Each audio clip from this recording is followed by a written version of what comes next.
கர்த்தருடைய பரிசுத்த நாமத்தை ஸ்தோத்திரம் உண்டாதாக. நேற்று தினம் 2 சாமுவேல் 20வது அதிகாரம் பார்த்தோம். 21வது அதிகாரம் 21வது அதிகாரத்தில் இப்போ என்னன்னா, தாவீது நாட்களில் இப்போ 3 வருஷம் ஓயாத பஞ்சம் உண்டாயிடுச்சு. 3 வருஷம் ஓயாத பஞ்சம் இருந்ததுனால தாவீது கர்த்தருடைய சமூகத்தில் போய் விசாரிக்கிறான். ஏன் தேசத்துல பஞ்சம் உண்டாயிற்று, ஓயாத பஞ்சம் இருக்குது அப்படின்னு சொல்லி கர்த்தருடைய சமூகத்தில் விசாரிக்கிறான். ஏன்னா பஞ்சம் வந்துச்சுன்னா ஏதாவது காரணம் இல்லாம கர்த்தர் என்ன செய்ய மாட்டார், அனுமதிக்க மாட்டாரு. இப்போ நம்முடைய தேசத்துல யுத்தங்கள் நடக்குது அப்படின்னா ஏதாவது காரியம் இல்லாம யுத்தங்கள் அழிவுகள் வராது. மக்கள் ஏதாவது பாவம் செஞ்சிருப்பாங்க, இல்லைன்னா இந்த இப்படி நமக்கு இது வாதைகள், இந்த கொரோனா வந்துச்சு, அப்படி பல வியாதிகள் வருது, அங்கங்க வெள்ளம் வருது, வெள்ளத்தினால அழிக்கப்படுறாங்க, ட்ரெயின் ஆக்சிடென்ட் இல்லை மனங்களும் இருந்து விழுங்குது, இப்படிலாம் நிலநடுக்கம், பூமி வச்சுலாம் பார்க்குறோம். இதெல்லாம் ஏதோ கத்துக்கு பிரியல்லாத காரியங்கள் செய்யும் போது தான் கத்தர் நினைச்சு வருவாங்க, வாதை அனுப்பாரு. அதே போலதான் தாவீது நாட்கள்ல நினைச்சதான் 3 வருஷம் பஞ்சங்கள் உண்டாயிருக்குன்னு தாவீது கர்த்தர் சமத்துல விசாரிக்கும் போது கர்த்தர் சொல்றாரு, கிபியோனரை கொண்டு போட்ட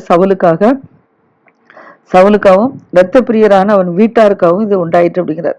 கிபியோனரை கொண்டு போட்ட சவுலுக்காகவும் இரத்த பிரியரான அவன் வீட்டாருக்காகவும் இது உண்டாயிற்று அப்படின்னு சொல்லி கர்த்தர் சொல்றாரு. அதனாலதான் 3 வருஷம் பஞ்சம் உண்டாயிற்று அப்படின்னு சொல்றாரு.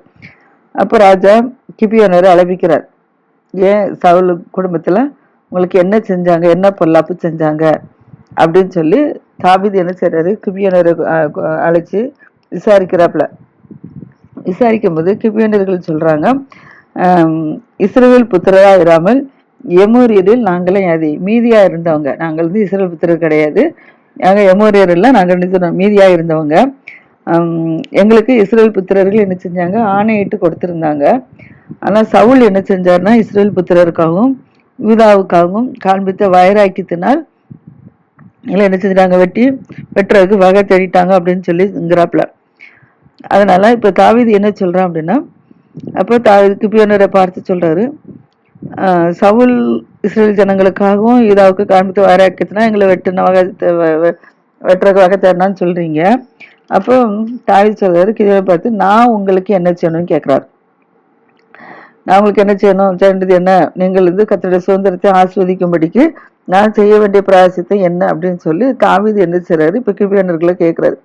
கேட்டோன்னா அவங்க கிபியோனர்கள் சொல்றாங்க, சவுலோடும் அவன் வீட்டாரோட எங்களுக்கு இருக்கிற காரியத்திற்காக எங்களுக்கு வெள்ளி பொண்ணு எதுவுமே எங்களுக்கு தேவையில்லை, இஸ்ரவேலில் ஒருவனை கொன்று போட வேண்டும் என்பதிலும் எங்கள் விருப்பம் இல்லை. ஆனால் அப்பொழுது அவன் சொல்றான், அப்ப அப்படியானால் நான் உங்களுக்கு என்னதான் செய்யணும் அப்படின்னு சொல்லி கேட்கறான். சொல்றான், சவுல் வீட்டாருக்காகவும் காரியத்துக்காகவும் வெள்ளிய பொண்ணு எங்களுக்கு தேவையில்லை, இஸ்ரேல் ஒருவனை கொண்டு போடணுங்கிற விருப்பம் எங்களுக்கு இல்லை அப்படின்னு சொன்னோடனே அப்ப தாவீது நான் என்னதான் செய்யணும் அப்படின்னு சொல்லி கேட்கிறாரு. அதுக்கு அவர்கள் ராஜாவினைக்கு சொல்றாங்க, நாங்கள் இஸ்ரேலின் எல்லை எங்கும் நிலைக்காதபடிக்கு, இஸ்ரேல் தேசத்தில் அங்கே இருக்கக்கூடாதுங்கிறதுக்கு நாங்கள் நிலைக்காதபடிக்கு நாங்கள் அழிந்து போகணும் அப்படின்னு சொல்லி எங்களுக்கு யாரு நிர்மூலமாக்குனாங்களோ, எங்களுக்கு யாரு பொல்லாப்பு செய்ய நினைச்சாங்களோ அவங்களுடைய குமாரர்களை 7 பேரை என்ன செய்யணும், கர்த்தர் தெரிந்து கொண்ட சவுலின் ஊராகிய கிபியாயில நாங்கள் அவர்களுக்கு என்ன செய்யணும், கர்த்தருடைய சன்னிதானத்தில் நாங்கள் அவர்களை தூக்கி போடணும் அப்படின்னு சொல்லி கேட்கறாங்க. சவுளுடைய ஊர் எது, கிபியா. இவங்க யாரு, கிபியோனியர்கள். இவங்க வர அவங்க வர. அதனால சொல்றாரு, சவுளுடைய ஊராகிய கிபியாவில நாங்க நினைச்சோம் சவுளுடைய குமாரை 7 பேரை நாங்க நினைச்சோம் தூக்கி போடணும், கர்த்தர் தூக்கி போடணும், அதுக்கு நீர் எங்களுக்கு ஒப்பு கொடுக்கணும் அப்படின்னு சொல்லி கேட்கறாங்க. அப்படி கேட்ட உடனே இப்ப தாவீது கேட்கிறாரு, நான் ஒப்பு கொடுப்பேங்கிறாரு. ஏன்னா இப்ப தேசத்துல பஞ்செல்லாம் தலைவிரிச்சு ஆடிட்டு இருக்கு. அப்போ கர்த்தருக்கு நம்ம இந்த காரியங்களை செஞ்சாதானே அது பஞ்சம் நீங்கும். அதனால நம்மகிட்ட இருந்து குறைகள் இருக்கும்போது அந்த குறைகள் என்ன செய்யணும், கர்த்தர் சன்னிதானத்துல அறிக்கையிடணும். அறிக்கையிட்டு ஜெபிக்கும் போதுதான் நமக்கு கர்த்தர் என்ன செய்வார், நமக்கு ஏதாவது போராட்டங்கள் நமக்கு வந்துச்சுன்னா என்ன எதுன்னு சொல்லி கர்த்தர்ட்ட ஆராய்ந்து அறிஞ்சு கேட்டு நம்மள இருந்து விடுதலை பெற்று பாவமன்னிப்பு கேட்டு விடுதலை பெறும்போது நிச்சயமா நமக்கு விடுதலை கிடைக்கும். அதனாலதான் இப்ப தாவீது என்ன செய்றாரு, தேசத்துல பஞ்சம் நீங்கணுமா, அதனால சொல்றாரு, சரி நான் உங்களுக்கு என்ன செய்யணும்னு சொல்றீங்கன்னு கேட்கறாங்க. அப்ப இவங்க சொல்றாங்க, நாங்க இஸ்ரவேல் எங்க எங்க நிலை எங்கும் நினைக்காதபடிக்கு அழிந்து போகணும்னு சொல்லி எங்களுக்கு பொல்லாப்பு செய்தனுடைய குமாரரை 7 பேரை எங்களுக்கு எங்களுக்கு தூக்கி போடணும்னு சொன்னாங்கல்ல. அதனால தாவீது சொல்றாரு, நான் அவர்கள் என்ன செய்யறேன், நான் உங்களுக்கு ஒப்பு கொடுப்பேன்னு சொல்லிட்டு அந்த சவுலின் குமாரனாகிய யோனத்தான் உடைய மகன் கர்த்தருடைய சன்னிதானத்தை யோனத்தானுடைய மகன் வந்து மேவிபோசேத்து ராஜாவுடைய அரண்மனை தான் இருக்கிறாப்புல, அங்கதான் சாப்பிட்டுட்டு இருக்காப்புல. ஆனாலும் யோனத்தானோட தாவீது என்ன செய்றாரு, உடன்படிக்கை பண்ணிட்டார். ஏன்னா அவரே என்ன செய்றாரு, உயிருள்ள நாள் வரைக்கும் எங்களுக்கு எனக்கு எங்களுக்கு எதுவுமே செய்யக்கூடாதுன்னு சொல்லி அவங்க 2 பேரும் உடன்படிக்கை பண்ணி 2 பேரும் அதிக சிநேகமாக இருந்தாங்க. அதனால யோனத்தான் உடன்படிக்கை பண்ணதுனால யோனத்தானுடைய மகன் மெபிபோசேத்து தாவீதுடைய அரண்மனை இருந்தாலும் தாவீதை என்ன செய்யல, மெபிபோசேத்து என்ன செய்யல, அவன் சவுலின் குமார் தானே ஒப்பு கொடுக்காதபடிக்கு ஆயாவின் குமாரத்தி ஆகிய ரிஸ்பால் என்னும் சவுலுக்கு மறுமனை ஆட்டியா இருந்தா. ரிஸ்பால் ஆயான் குமாரத்தி, ரிஸ்பால் சவுலுக்கு பெற்ற 2 குமாரர்கள் இருக்காங்க. அந்த 2 குமாரர்கள் பேரு ஒன்று அர்மோனியர், இன்னொன்று மெபிபோசேத்து. யோனத்தான் மகனும் மெபிபோசேத் தான். அந்த ஆயான் குமாரத்தி ஆகிய சவுலுக்கு பெற்ற இவன் பேரும் மெபிபோசேத் தான். அதனால இப்போ என்ன செய்றாங்கன்னா, அந்த அவங்க 2 குமாரர்கள். அடுத்தல சவுல் குமாரத்தி மூத்த மகள் பேர் யாரு? மேரேப்பு. 2வது மகள் பேர் தான்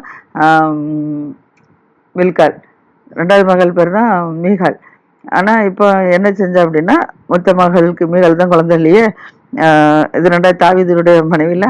அதனால இப்போ மேரேப்புக்கு அவளுக்கு பிறந்த 5 குமாரர்கள்.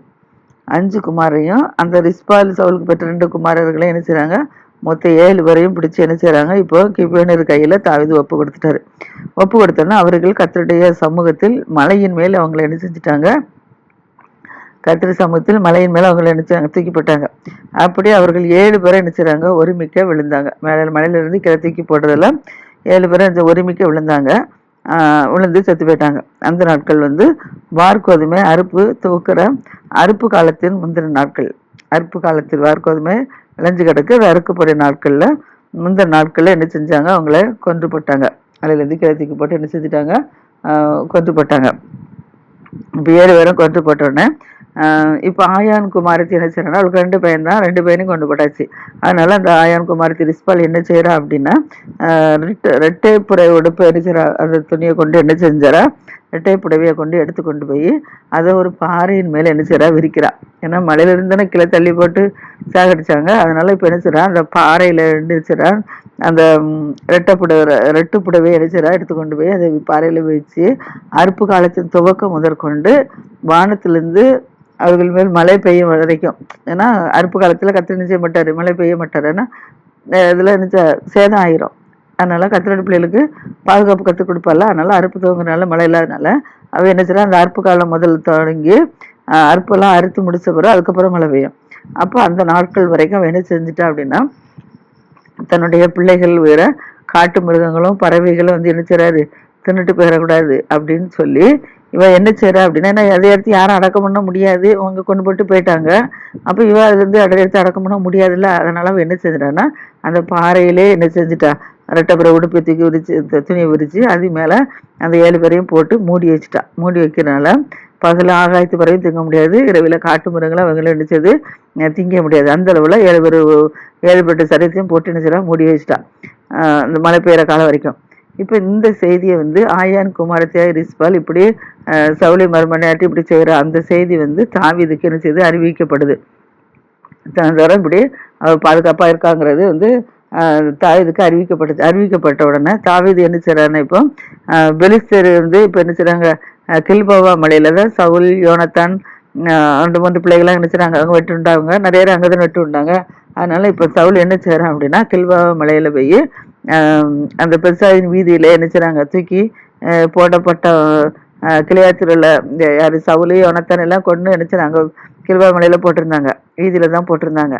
ஆனா இதை என்ன செய்றாங்க, இந்த கிளையாத்தில் உள்ள யாபேஸ் பட்டணத்தார் என்ன செஞ்சாங்க, திருட்டளவாய் தெரியாதபடிக்கு பெய் என்ன செஞ்சாங்க, எல்லா சரீரங்களும் கடந்தாலும் சவுலும் சவுளுடைய பிள்ளையுடைய சரீரத்தை மட்டும் அவங்க என்ன செஞ்சுட்டாங்க, தூக்கிட்டு வந்துட்டாங்க. ஏன்னா சவுளுடைய தலையை பெலிஸ்தர்கள் வெட்டி கொண்டு போயிட்டாங்க, அவங்க உக்கிரகோல் கொண்டு போயிட்டாங்க. சரீரம் மட்டும் என்ன செய்து கிடக்குது. அதனால இப்ப அந்த சரீரம் போய் என்ன செய்யுது, எலும்பா என்ன செய்து கிடக்குது. அதை கிபியோனியர்கள் எடுத்து என்ன செஞ்சுட்டாங்க, அந்த சரீரத்தை எடுத்து அடக்கம் பண்ணியிருந்தாங்க. இப்ப அங்க போய் அந்த இதை என்ன செய்றாங்க, எடுக்கிறாங்க. அந்த அவனோட இப்ப சரீரம் எல்லாம் மக்கி போயிருக்கும், எலும்பு தான் இருக்கும். அந்த எலும்பு என்ன செய்றாங்க, எடுத்து கொண்டு இப்ப இந்த 7 பேரை தூக்கி போட்டாங்க. உங்களுடைய எலும்புல அந்த மலை மேல இருக்குல்ல, அந்த உங்களுடைய எலும்புகள் எல்லாம் சேர்த்து என்ன செய்றாங்க, எடுத்து கொண்டு போய் சவுலு யோனத்தானுடைய எலும்பு மற்ற இந்த தூக்கி போடப்பட்டவங்க எலும்பு எலும்புகள் எல்லாம் கொண்டு போய் என்ன செய்றாங்க, தாவீது கீசு யாருன்னா சவுளுடைய அப்பா பேர் தான் கீசு. கீஸ் அடக்கம் பண்ணுறதான இடத்துல கொண்டு என்ன செஞ்சுட்டாங்க. இப்போ தாவீது, சவுல், யோனத்தான் மற்றும் இந்த தூக்கிப்படப்பட்டவங்க இவங்களெல்லாம் என்ன செய்றாங்க, அங்கே கொண்டு கீஸ் கல்லறையில் கொண்டு என்ன செய்றாங்க, அடக்கம் பண்ணப்பட்டாங்க. இப்போ அதெல்லாம் முடிச்ச பிறகு கர்த்தர் என்ன செஞ்சாரு, அவருடைய வேண்டுதல் எல்லாம் கேட்டார். கேட்டது மித்தம் அந்த தேசத்தில் என்ன செய்யுது, பஞ்சம் வந்து என்ன செய்யுது, நீங்க நின்று போயிட்டு. இந்த சமயத்துல இப்ப பெலிஸ்தர்கள் என்ன செய்றாங்க, இஸ்ரேல் மேல என்ன செய்றாங்க, யுத்தம் பண்ண வராங்க. அப்பொழுது தாவீதும் அவனோட கூட அவன் சேவகரும் போய் என்ன செய்றாங்க, பெலிஸ்தரோட என்ன செய்றாங்க, யுத்தம் பண்றாங்க. யுத்தம் பண்ணும்போது தாவீது என்ன செஞ்சானா, விடாய்த்து போயிட்டான். அப்போ வந்து 300 சேக்கல் நிறை வெண்கலமான ஈட்டியும் பிடிக்கிறவனும் புது பட்டயத்தை அறையில கட்டி கொண்டவனுமாகிய இஸ்பினோசேத் என்ற ராட்சத புத்திர ஒருவன் தாவீதை எப்படியாவது வெட்டி போடணும் அப்படின்னு சொல்லி நினைக்கிறான். ஏன்னா தாவீதை விடாய்த்து போயிட்டான், அவனுக்கு பலன் இல்லை. அவனுக்கு என்ன இப்போ சவுலால என்ன பல வருடங்கள் கஷ்டங்களை பட்டு காடு மலைகளை அலைஞ்சாரு.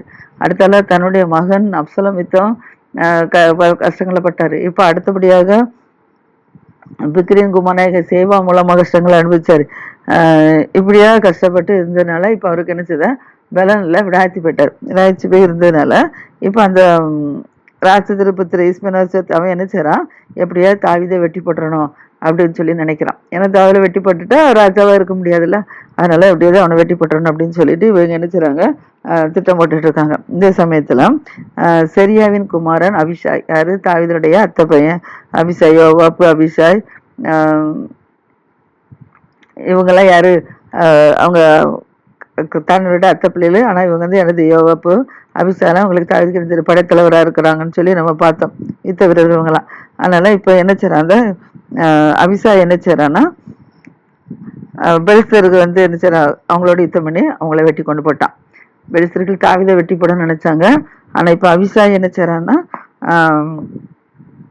அபிஷாய் பெலிஸ்தர்கள் தலையை என்ன செய்றான், வெட்டி கொண்டு போட்டான். இப்போ தாவீதின் மனுஷர்கள் என்ன செய்றாங்கன்னா, இஸ்ரவேலுக்குள்ள ஒரு விளக்கு என்ன செய்ய அணிந்து போகக்கூடாது, அதனால நீ எங்களோட என்ன செய்ய வேண்டாம், நீ யுத்தத்திற்கு புறப்பட வேண்டாம் அப்படின்னு சொல்லி அவர்களோட ஆணையிட்ட சொல்லி ஒரு ஆணையம் வாங்கிட்டாங்க. ஏன் அப்படின்னா, இப்போ தாவீது ஏற்கனவே விடாத்தி போயிட்டான் யுத்தத்துக்கு வந்து. இப்போ இன்னும் யுத்தத்துக்கு வந்து அவங்க வந்து என்ன செய்றாங்க, பெருசுல எப்படியாவது பெருசு எப்படியாவது தாவீது தலை வெட்டுன்னு சொல்லி நினைச்சான். அப்படிங்கிற சூழ்நிலை யாராவது வெட்டி கொண்டு போட்டக்கூடாது, கொண்டு போட்டா இப்போ யாரு, சவுல் இருந்தாரு, சவுலுக்கு அப்புறம் பிள்ளைகள் இருந்தாங்க, இப்போ யாருமே இல்லை, ஒருத்தர் இல்லை, தாவீதும் இல்லை அப்படின்னா இஸ்ரேல் யாரு பாப்பா, அதுக்காக என்ன செய்றாங்க, இஸ்ரேலில் ஒரு விளக்கு அணைஞ்சு போகக்கூடாது, அதனால நீர் என்ன செய்யும், எங்களோட யுத்தத்துக்கு வரக்கூடாது அப்படின்னு சொல்றாங்க. சொல்லணும்னா அவர் என்ன செய்யறது, மீறியும் வந்துடக்கூடாது இல்லை, அதனால என்ன செய்றாங்க, தாவீதுட்டு ஆணை வாங்கிட்டாங்க, யுத்தத்துக்கு வரக்கூடாதுன்னு சொல்லி ஆணையம் வாங்கிட்டாங்க. இப்போ ஊசியாத்தியனாகிய சிவைக்காய் ராட்சத சந்தியான சாப்பை என்ன செஞ்சுட்டான், வெட்டி போட்டான். பெலிஸ்தர்களை ராட்சதர்களை 2 பேரும் வெட்டி போட்டாச்சு. இப்போ பெலிஸ்தரோட இன்னும் வேறொரு யுத்தம் வந்து என்ன செய்யுது, கோவில உண்டாயிருச்சு. கோவில வந்தோடனே அந்த அதுல யாரேவர்காவின் குமாரனாகிய எல்கானாவின் என்ன பெத்லெமியனான காத்தூரனாகிய கோலியாத்தின் சகோதரனை என்ன செஞ்சுட்டாங்க, கோலியாத்தினுடைய சகோதரன் வெட்டியாச்சு. கோலியாத்தை தாவீது வெட்டிட்டான். இப்போ கோலியாத்தினுடைய சகோதரன் என்ன செஞ்சாச்சு, வெட்டி போட்டாச்சு. அவன் ஈட்டி தாங்களாது நெகிழ்வின் படமுற அளவு பெரிதாக இருந்துச்சான். அடுத்தலாம் இன்னொரு யுத்தம் அடுத்தலாம் காத்து ஊர்ல என்ன செய்தான் நடந்துச்சான். பெலிஸ்தர் தேசத்துல காத்து என்ற ஊர்ல தான் தாவீது என்ன செஞ்சாரு, அங்க தங்கி இருந்தாரு. அதனாலதான் இப்ப என்ன செய்யறாங்க, அங்குள்ள மக்கள் தாவீது ராஜாவாயிட்டோன்னு கோபத்துல திரும்ப திரும்ப என்ன செய்யறாங்க, இஸ்ரவேலோட என்ன செய்யறாங்க, யுத்தத்துக்கு வந்துட்டே இருக்கிறாங்க. அப்ப அங்க ஒரு யுத்தம் நடந்த போது நெட்டைனான ஒரு மனுஷன் இருந்தானா, அவனுக்கு வந்து கைகள்ல அவ்வாறு விரல் இருந்துச்சான். கையில நமக்குலாம் எவ்வளவு 5 விரல் இருக்குது, அந்த மனுஷனுக்கு கேட்டது 6 விரல் இருந்துச்சான். கையில 2 கையிலயும் 6 விரல், 2 கால்லயும் 6 விரல், ஆக மொத்தம் கையில 6 12, காலில் 6 12 24 விரல்கள் உள்ள மனுஷன் என்ன செய்யறான் வந்து ராட்சத பிறவியா இருந்தானா. இப்ப இப்படிப்பட்டவனோட என்ன செய்யறான், இவன் வந்து என்ன செய்யறான், இஸ்ரேல் தேவன் என்ன செய்யறான், நிந்திக்கிறான். நிந்திக்கிறனால தாவீதின் சகோதரனான சீமேயின் குமாரன், தாவீதின் சகோதரன் யாரு, தாவீதுக்கு சகோதரன், கூட பிறந்த சகோதரன் சிமேய். அந்த சிமேயினுடைய குமாரன் பேரு, அவன் பேரு யோனத்தான். தாவீதனுடைய குமாரனும் யோனத்தான், தாவீதனுடைய அண்ணன் பையன் பேரும் யோனத்தான். இந்த யோனத்தான் என்ன செஞ்சுட்டான் அப்படின்னா, அந்த 6 வரல 12 பேர் வரல இருந்துச்சுல, அந்த ராட்சதனை என்ன செஞ்சுட்டான், எப்படி இஸ்ரேலை நிந்திக்கிறான் அப்படின்னு சொல்லி அவனை என்ன செஞ்சான், வெட்டி கொண்டு போட்டான். இப்படியாக 4 பேர் என்ன செஞ்சுட்டாங்க, ராட்சதர்கள் பெலிஸ்தர் தேசத்துல மடங்கடிக்கப்பட்டாங்க. இந்த 4 பேரும் காத்தூர்ல ராட்சத வம்சத்துல பிறந்தவங்களாம். இவர்கள் தாவீதின் கையினாலும் அவர்கள் சேவகரின் கையினாலும் என்ன செஞ்சிட்டாங்க, இவங்க மடிஞ்சு போயிட்டாங்கன்னு சொல்லி நம்ம பார்க்குறோம். அடுத்தபடியாக 22வது அதிகாரம் 22வது இடத்துல கர்த்தர் தாவீதை என்ன செய்றாரு, அவனுடைய எல்லா சத்துருக்களின் கைக்கும் சவுலின் கைக்கும் நீங்களாக்கி விடுவித்த போது கர்த்தருக்கு முன்பாக பாடல்கள் பாடுறான். சவுல் ஒரு முச்சு விரட்டிட்டு அலைஞ்சாரு, அப்சலோம் விரட்டிட்டு அலைஞ்சாரு, சிபேக்கா விரட்டிட்டு அலைஞ்சாரு, இப்படி ஒவ்வொருத்தராக என்ன செஞ்சாரு, விரட்டிட்டு அலைஞ்சதுனால இப்போ என்ன செய்றாரு, அவர்கள் முன்பாக அந்த சத்துருக்கள் முன்பாக தாவீது என்ன செய்றாரு, ஜெயத்தை பெற்றதுனால தாவீது கர்த்தருக்கு முன்பாக ஒரு பாடல் பாடுறான். என்ன பாட்டு அப்படின்னா, இது வந்து சங்கீதம் 18லயும் இந்த பாடல் இருக்குது. சங்கீதம் 18ல இருக்கிற மாதிரி அப்படியே 2 சாமுவேல் 22லயும் இருக்குது. தாவீது சத்துருவின் கையில விடுதலையாக்கும் போது பாடின பாட்டு என்ன அப்படின்னா, கர்த்தர் என் கண்மலையா இருக்கிறாரு, அவர் என் கோட்டையா இருக்கிறாரு, அவரே என் ரட்சகருமா இருக்கிறார். கர்த்தர் தான் என் கண்மலையா இருந்து என் கோட்டையா இருந்து என் ரட்சகருமா இருக்கிறாரு. அதனால நான் நினைக்கிறேன், நான் தேவன் நம்பி இருக்கிறேன், ஒரு துருகமா இருக்கிறேன், ஒரு கேடகமா இருக்கிறேன். அதனால என் ரட்சணிய கொம்பும் என் உயர்ந்த அடைக்கலமும் என் புகலிடமும் என் ரட்சகருமானவர் என்னை வல்லடிக்கு என்ன செய்வார், நீங்களாக்கி ரட்சிக்கிறவர் அவரேங்கிறார். இது வரைக்கும் யுத்தத்துல ஜெயத்தை கொடுத்தார்ல, அதனால அதான் சொல்றாரு, என்னை வல்லடிக்கு நீங்களாக்கி ரட்சிக்கிறவர் அவரே அப்படிங்கிறாரு. அப்புறம் சொல்றாரு, சுதிக்கு பாத்திராக கர்த்தரை நோக்கி நான் நினைச்சுவேன், நான் கூப்பிடுவேன், அதனால் என் சத்துருக்களுக்கு நீங்களாக்கி நினைச்சரை என்னை ரசிக்கப்படுவேன். மரண அலைகள் என்னச்சது என் மேல் விழுந்துச்சு, அதனால துருத்தின பிரவாரம் என்னச்சது என்னை பயப்படுத்துச்சு, பாதாள கட்டுகள் கூட என்னச்சது என்னை சுழ்ந்து கொண்டது, மரண கண்ணிகள் கூட என் மேல் விழுந்துச்சு. அதனால எனக்கு உண்டான நெருக்கத்தில் நான் என்ன செஞ்சேன், கர்த்தரை நோக்கி நான் கூப்பிட்டேன், என் தேவன் நோக்கி நான் என்ன செஞ்சேன், அபயமிட்டேன். தமது ஆலயத்திலிருந்து என் சத்தத்தை என்ன செஞ்சாரு, கேட்டார், என் கூப்பிடுதல் கூட அவர் செவிகளை ஏறிற்று அப்படிங்கிறார் சொல்றாரு. அப்போது பூமி கூட என்னச்சுதான் அசைந்து அதிர்ந்துச்சான். ஏன்னா கர்த்தர் நெருக்கத்துல கர்த்தரை கூப்பிடும்போது கர்த்தருடைய ஆலயத்திலிருந்து கர்த்தருடைய சத்தத்தை கேட்டானா, அதான் சொல்ற கூப்பிடுதல அவர் சன்னிதியில எட்டுச்சு, அவருடைய செவிகளை எட்டினது மாத்திரமல்ல, பூமி கூட என்னச்சது அசைந்து அதிர்ந்தது. கர்த்தர் கோபம் கொண்டபடினால் அந்த வானத்தின் அஸ்திபாரங்கள் கூட என்னச்சுதான் குலுங்கி அதிர்ந்ததாம். வானத்துல சொல்லல, வானத்துல இப்படி மேகமூட்டங்கள் மறைச்சிருக்கு, தலை அங்கே ஓட்டம் வந்துருச்சுங்கிறாங்க, சொன்படலத்தில் அப்படி ஒவ்வொன்றா சொல்றாங்களா. இதே போல பூமி அசைந்து என்னச்சுதான் அதிரும்போது கர்த்தர் கோபம் கொண்டுபடி வானத்தின் அஸ்திபாரங்கள் கூட என்னச்சுதான் குலுங்க அசைந்துதான். அப்போ கர்த்தருடைய நாசிலிருந்து பறிச்சிக்கிற புகை எழும்பிட்டான். கர்த்தருடைய நாசினா இந்த மூக்கு, நாசிலிருந்து என்னச்சது பறிச்சிக்கிற புகை எழும்பிச்சான். கர்த்தருடைய வாயிலிருந்து அக்கினி புறப்பட்டுச்சான். அதனால கர்த்தருடைய வாயிலிருந்து புறப்பட்ட அக்கினி மூலமாக தலையில என்னச்சுதான் மூண்டுச்சான். வானங்களை தாழ்த்தி கர்த்தர் என்ன செஞ்சாரு, இறங்கினாரா, அவர் பாதங்களின் கீழ் காரில் இருந்தது. கர்த்தர் வானங்களை தாழ்த்தி இறங்குறாரு, அவர் பாதத்துக்கு என்னது காரில் இருக்குது. கேருவின் மேறி கர்த்தர் என்ன செய்ய ஏறி வேகமாய் சென்றாரா, காற்றின் சட்டைகளின் மேல் தரிசனமானாராம். கேருவின் மேல் கர்த்தர் என்ன செஞ்சாரு, கேருவின் மேல் ஏறி வேகமாய் சென்றது மாத்திரமல்ல, பாதங்களில் காரில் இருந்துச்சான். இப்போ கேருவிகள் மேல் ஏறி வேகமாய் சென்று காற்றின் செட்டைகளின் மேல் என்ன செஞ்சாராம், கர்த்தர் தரிசனமானாராம். அந்த சமயத்துல ஆகாயத்து மேகங்களில், வானத்தில் உள்ள மேகங்கள்ல கூடிய தண்ணீர்கள் இருளை கூட தம்மை சுற்றிலும் இருக்கும்படி கர்த்தர் என்ன செஞ்சார், அதை கூடாரமாக்கினாராம். அப்புறம் அவருடைய சந்நிதி பிரகாசத்தினால் நெருப்பு தழலும் கூட என்ன செஞ்சுதான் எரிஞ்சிச்சான். கர்த்தருடைய வானத்திலிருந்து குமரி உன்னதமானவர் என்ன செஞ்சாரு, தமது சத்தத்தை என்ன செஞ்சாராம், துணிக்க பண்ணாராம். அவர் அம்புகளை ஏது அவர்களை என்ன செஞ்சாரு, சிதறடித்தாராம். மின்னல்களை பிரயோகித்து அவர்களை என்ன செஞ்சாராம், கலங்க பண்ணாராம். கர்த்தருடைய கண்டிதத்தினாலும் அவருடைய நாசியின் சுவாச காற்றினாலும் சமுத்திரத்தின் மதகுகளால் நினைச்சது திறவுண்டு பூதளத்தின் அஸ்திபாரங்கள் காணப்பட்டுச்சான். கர்த்தருடைய கண்டிதத்தினாலும் அவருடைய நாசி சுவாச காற்றினாலும் சமுத்திரத்தின் மதகுகளை திறவுண்டு பூதளத்தின் அஸ்திபாரங்கள் நினைச்சுதான் காணப்பட்டுச்சான். அப்போ உயரத்திலிருந்து அவர் கை நீட்டி என்னை பிடித்து ஜலப்பிரவாகத்தில் இருக்கிற என்ன செஞ்சாராம், தூக்கி விட்டாராம். உயரத்திலிருந்து அவர் கை நீட்டி என்னை பிடித்து ஜலப்பிரவாகத்தில் இருக்கிற என்ன செஞ்சார், தூக்கி விட்டாரு. என்னையிலும் பலவான்களா இருந்து என் பலத்த சத்துருக்கும் என்னை பயக்கிறவர்களுக்கும் கூட என்ன செஞ்சாரு, என்னை விடுவித்தாரு. அதனால என் ஆபத்தினால என்ன செஞ்சாங்க, எனக்கு எதிரிட்டு வந்தாங்க, கர்த்தரோ எனக்கு ஆதரவாயிருந்தாருன்னு சொல்றார். உயரத்திலிருந்து கை நீட்டி என்னை பிடித்து ஜலபாரத்தில் தூக்கி விட்டார். என்னிலும் பலவான்களா இருந்த என் பலத்த சத்துருக்கு கூட என்னை நீங்களாக்கி பங்கிற்கு என்னை விடுவித்தார். ஆபத்தினால எனக்கு என்ன செய்து எதிரிட்டு வந்தாங்க. அதனால கர்த்தர் எனக்கு என்ன செஞ்சாரு, ஒரு ஆதரவாக இருந்தாரு. என் மேல் அவர் பிரியமா இருந்தபடினால விசாலத்தின் இடத்துல கொண்டு வந்து என்ன செஞ்சாரு, என்னை தப்புவித்தாருன்னு சொல்றாரு. அதனால கர்த்தர் என் நீதிக்கு தக்கதாகவும் எனக்கு பதிலளித்தார், என் கைகளின் சுத்தத்துக்கு தக்கதாக எனக்கு சரி கட்டினார்னு சொல்றார். கர்த்தருடைய வழிகளை காத்து கொண்டு வந்தேன். நான் கர்த்தருடைய வழியை தான் காத்து கொண்டு வந்தேன். நான் என் தேவனுக்கு நான் என்ன செய்யல, நான் துரோகம் பண்ணல. கர்த்தருடைய வழியை காத்து நடந்து கொண்டேன். என் தேவனுக்கு நான் என்ன செய்யல, நான் துரோகம் பண்ணல அப்படிங்கிற அர்த்தம் இது. இவ்வளவு நெருக்கங்கள் சவுல் மூலமாக, பிள்ளைகள் மூலமாக எவ்வளவோ நெருக்கங்கள் பாடுகள் வந்தாலும் அவர் என்ன சொல்றாரு, நான் கர்த்தர் வழியை நான் காத்து நடந்தேன் அப்படிங்கிற. நான் என் தேவனுக்கு நான் துரோகம் பண்ணதில்லைன்னு சொல்றாரு. அவருடைய நியாயங்கள் எல்லாம் எனக்கு முன்பாக நான் என்ன செஞ்சேன், நிறுத்தி பார்த்தேன். அவருடைய பிரமாணங்களை என்ன செஞ்சுறேன், நான் விட்டு விலகாதபடிக்கு இருந்தேன்.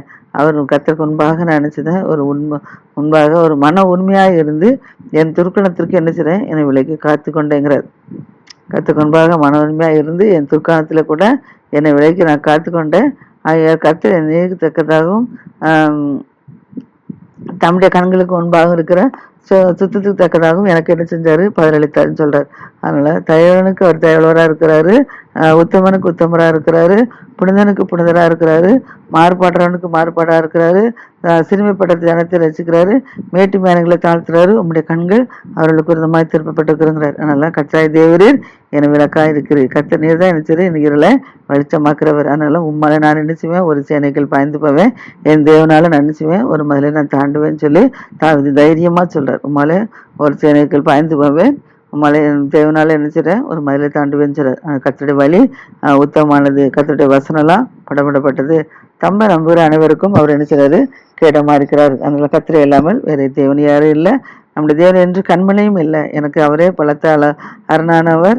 அவரே எனக்கு வழியை செவ்வாய்ப்படுத்துறார். அவரின் கால்களை நினைச்சார், மான்கால்களை போலாக்கி என்னை உயர்த்தனங்களை நிறுத்துறார். வெண்கல வில்லும் என் புயங்களால் விளையும்படி என் கைகளை யுத்தத்துக்கு பழகிறார். உங்களுடைய ரட்சிப்பின் கேடத்தை எனக்கு தந்து உங்களுடைய காரியம் என் பெரியாவுக்கு நான் ஆக்குன்னு சொல்லி பாடல்கள் பாடுறதை பார்க்குறோம். கர்த்தர் தான் இதை ஆசிரியப்பராகாமல்